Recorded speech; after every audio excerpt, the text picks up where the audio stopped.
L'ancien président René Préval s'est présenté ce jeudi par devant la cour d'appel de Port-au-Prince où il a répondu aux questions du juge instructeur Yviquel Dabrésil, chargé du dossier relatif à l'assassinat du journaliste Jean-Léopold Dominique.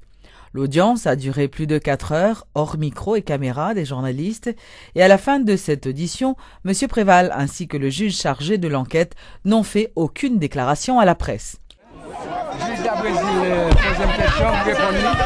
Nous connaissons que l'instruction est secrète, donc c'est la maprise. Qu'est-ce que c'est on est là, l'instruction est secrète. Vous ne pouvez pas regarder là. Je te parle de persécution politique dans la même lecture là. On est là, on va monter dans l'ambassade de Venezuela pour faire voter. Pour le mot. Merci beaucoup. Rappelons que les responsables du parti Unité avaient annoncé que le chef de l'État répondrait aux questions de la justice. Ils avaient également lancé une mise en garde aux autorités contre toute tentative de persécution à l'encontre de M. Préval. Les relations haïtiano-vénézuéliennes ne changeront pas, et ceci quel que soit le courant politique auquel appartiennent les dirigeants vénézuéliens, selon Evans Paul. Il rassure également quant à la nature concernant les programmes de coopération en cours. Il y a une culture de gratitude au Venezuela vis-à-vis d'Haïti. Et je peux prendre des exemples. Il y a eu pendant la présidence du président Maniga en Haïti, le pays qui a apporté son aide au plus vite, c'était le Venezuela. Ça a continué avec Carlos Andrés Pérez, survécu avec Chavez. Alors, il n'y a aucune raison de s'inquiéter. Peut-être qu'il y aura un changement dans la façon de faire. S'il y a changement de régime, il faut admettre jusqu'à présent que le courant de Chavez est très fort parce que Chavez a opté pour améliorer les conditions de vie des plus pauvres. Parce que le Venezuela, c'est un pays avec beaucoup de contrastes. C'est un pays riche naturellement, mais il y avait aussi beaucoup de pauvres. Il y avait un secteur, une oligarchie qui pillait les ressources du Venezuela et puis laissait la grande majorité du peuple dans la misère. Chavez a changé la situation. Il a réduit la pauvreté au moins à 50%. Mais il ne s'est pas concentré uniquement sur le Venezuela. Il a adopté, je dirais, la sensibilité de Bolivar pour jouer son combat au niveau international. Il a même dépassé la région Amérique latine. Et il a même transporté sa vision aux États-Unis. Chavez a apporté de l'aide aux États-Unis, par exemple à Bronx. Et il a donné des prix préférentiels à certains États aux États-Unis. Et il a développé un grand rapport de solidarité dans les pays de l'Amérique latine. Quand on parle de Petro-Caribé, ce n'est pas une affaire d'Haïti, c'est une affaire du Venezuela en solidarité avec des pays de la région. Haïti est l'un des bénéficiaires. Il y a eu d'autres pays comme Cuba. Même si Haïti n'est pas le premier bénéficiaire. Et il n'y a pas que Petro-Caribé, il y a ALBA aussi, qui a été créé dans la région. Alternative bolivarienne. Exactement. Les actes de banditisme et la criminalité sont en nette diminution ces derniers jours au niveau de la région métropolitaine. C'est ce qu'a révélé le porte-parole de la police nationale, Franz Lerbourg. La PNH continue toutefois de travailler afin de garantir la sécurité de toute la population. Nous avons un homicide qui baissé de 20% par rapport au mois dernier et de 6% comparé au mois de février 2012. Enlèvement est stabilisé par rapport au mois dernier et a diminué de 26% par rapport à février 2012. Viol a baissé de 9% par rapport à janvier dernier et de 16% par rapport à février 2012. Vol de véhicule a reculé de 20% par rapport à janvier 2013 et de 14% par rapport à février 2012. Sous cas d'association de malfaiteurs, phénomène gang, nous avons enregistré 29 cas, contre 51 le mois dernier, soit 43% de cas en moins. Par rapport à février l'an dernier, baisse là de 7%. Arrestation qui découle de type de crimes. Arrestation pour homicide, il y a 25 contre 38 le mois dernier, 85 février 2012. Arrestation pour enlèvement, il y a 14 contre 18 le mois dernier et 15 février 2012. Arrestation pour viol, il y a 29 contre 37 le mois dernier et 42 février 2012. Arrestation pour vol véhicule, il y a augmenté il y a 35 contre 16 le mois dernier et 13 l'année dernière pour le même mois. L'arrestation à association de malfaiteurs. On a arrêté 47 personnes contre 159 le mois dernier et 63 février de l'an passé. Trafic de stupéfiants, on a arrêté 8 personnes. Le mois passé, on a arrêté 24. Et le mois de février, l'année passée, on a arrêté 9. Au total, au mois de février, il y a 1508 personnes qui ont arrêté sans mandat. Alors, en flagrant délit, et nous recevons 470 mandats de pouvoir judiciaire. Arrestation que la police fait, il y a 1986 et là, il y a 531 personnes qui ont arrêté sur nous. Nous ne pas prendre nouvelle ça en une jubilation ni triomphalisme. Nous pensons que c'est travail. C'est normal pour nous faire. Nous avons continué à faire. Et à chaque fois que nous avons baisse ça, nous avons satisfaction par rapport à ça. Autant que la police nationale est capable de mettre pression sur le groupe armé, sur les bandits, sur les gens qui ont violé la loi, eh bien, c'est tant mieux pour la population.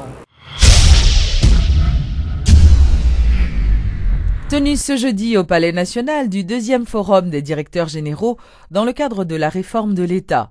Selon Uder Antoine, coordonnateur général de l'Office de management des ressources humaines, cette activité vise à identifier les principaux problèmes auxquels sont confrontés l'administration publique et les ministères en particulier. Et là, nous avons présenté le programme cadre réforme l'État, là, nous avons parlé de architecture institutionnelle réforme l'État, nous avons parlé de 4 mécanismes qui vont permettre nous vraiment assurer une très bonne mise en œuvre de réforme l'État.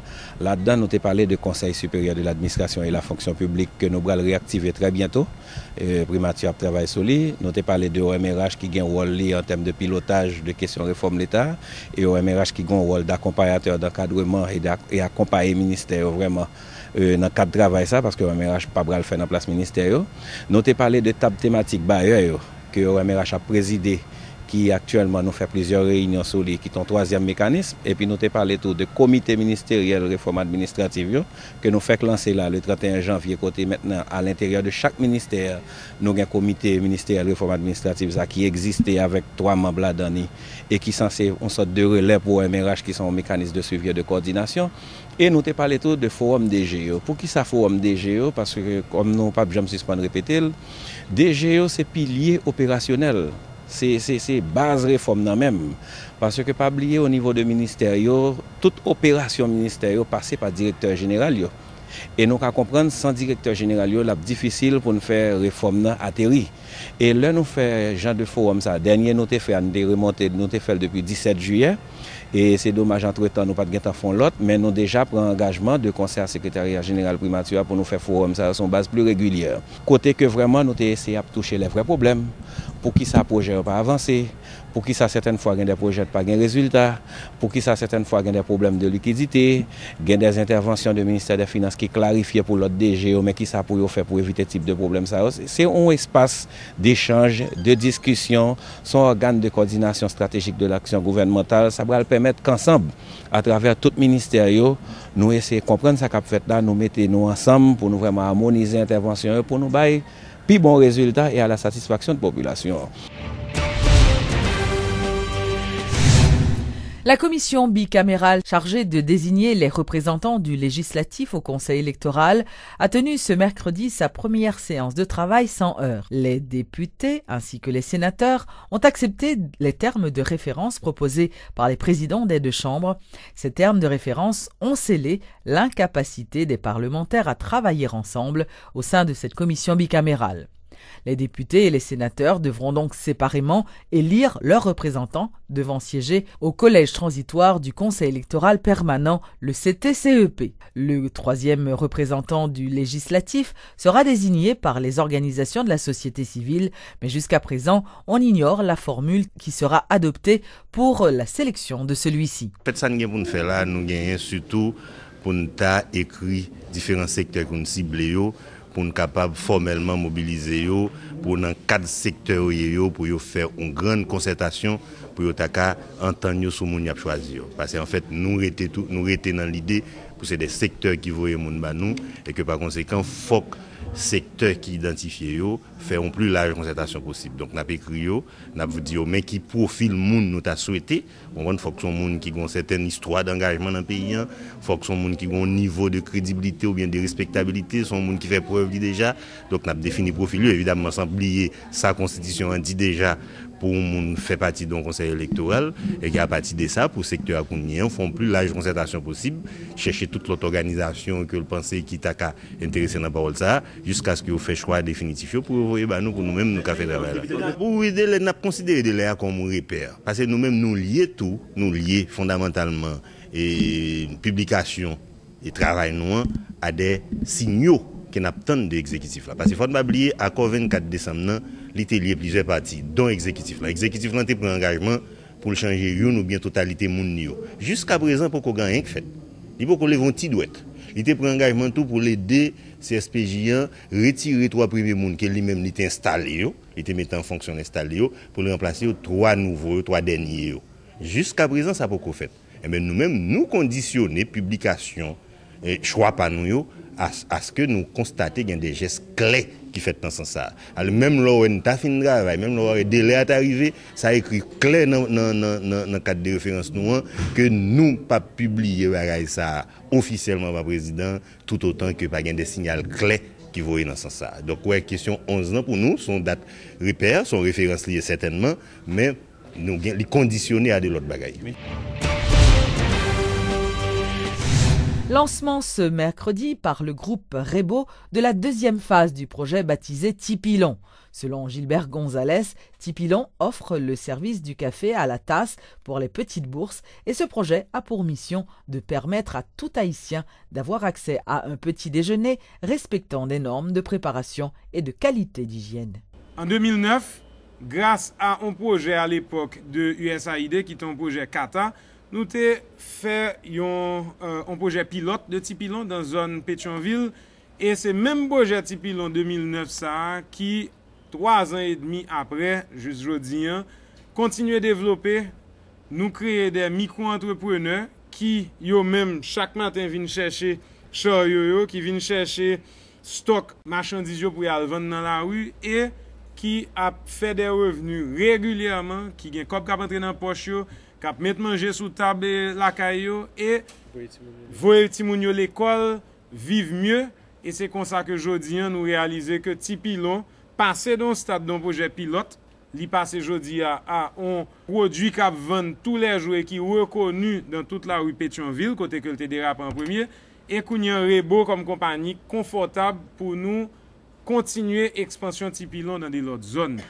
Depuis nous ouais, yon marchand Tipilon dans la rue li pral servi nou café dans yon petit cup comme ça qui sont cup jetables que c'est ou même seulement qu'a pral boire là-dedans, son cup tout neuf là recevoir, y a tout mettre sucre café y a ba ou ti chalumeau ça pour remuer et a ba ou on couverture pour lui et ou ka déplacer avec nous demander pour pas jeter dans la rue, c'est seul bagay. Deuxième bagay que chariot en gen là-dedans, c'est option pour un monde acheter un pain à mamba.